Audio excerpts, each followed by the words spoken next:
I think GoPro, with the latest Hero 13, is a company that just completed their story arc.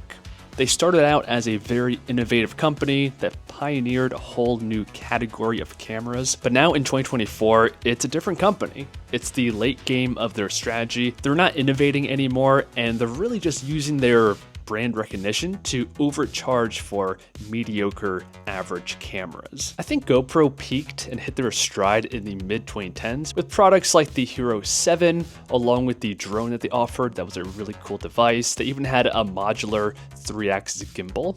Very cool. But since then, the company has gotten way too comfortable with small, iterative updates, and they lack any urgency to fix consumer complaints.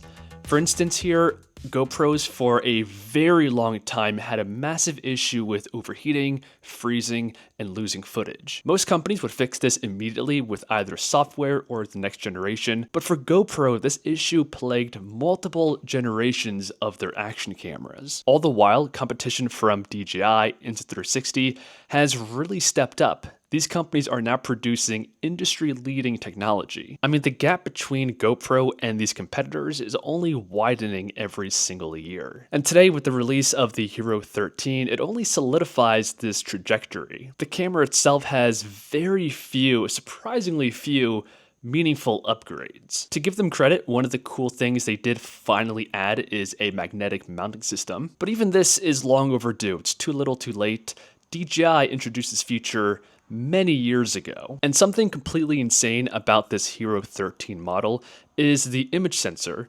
It is still, in 2024, using a 1/1.9 inch image sensor. That is the same, completely unchanged since the Hero 11. And that image sensor, even back then, was considered small. And today in 2024, it is just laughable when you compare it to the competition. DJI has a 1/1.3 inch image sensor, and Insta360 has been trying to do a lot of cool, new, innovative things here. They actually did release a modular camera a couple of years back that had a full 1-inch image sensor. And these companies are pushing these boundaries because it's clear that the consumer wants a bigger image sensor. This directly leads to better final image quality, especially in low and challenging lighting conditions, where GoPro historically has underperformed. Now, we do have some speak of a potential new GoPro model in the near future that could have a bigger image sensor. This would be cool. Again, a lot of people want to see action cameras with a larger sensor, but that does raise the question as to why GoPro didn't make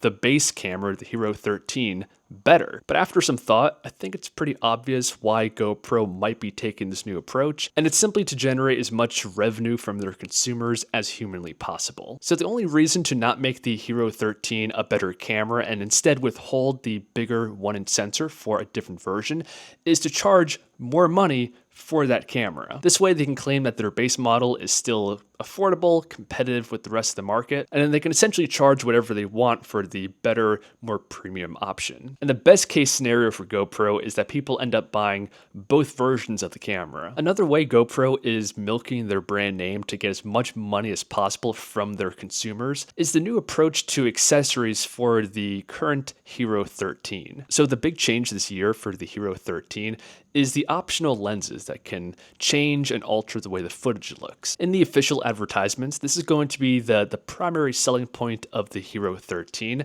but these lenses do not come standard with the camera. They are an additional charge, and the price tag here is absolutely insane. So the basic wide-angle lens that you're probably going to want on this camera is $100. Then they have a macro and anamorphic lens that are both $129. They also showed off a cool magnetic charger, pretty similar to how you charge like a smartwatch. At first I thought cool, GoPro was finally doing something innovative here, but then I realized that this too does not come standard with the camera. And if you want to have this feature, it's going to cost you $100 additional just for this charging cable. And don't forget that GoPro still requires you to buy a proprietary mic adapter if you want to plug in any kind of external microphone, and that costs $50. So to wrap up, with the launch of the Hero 13, to me GoPro has completed their story arc.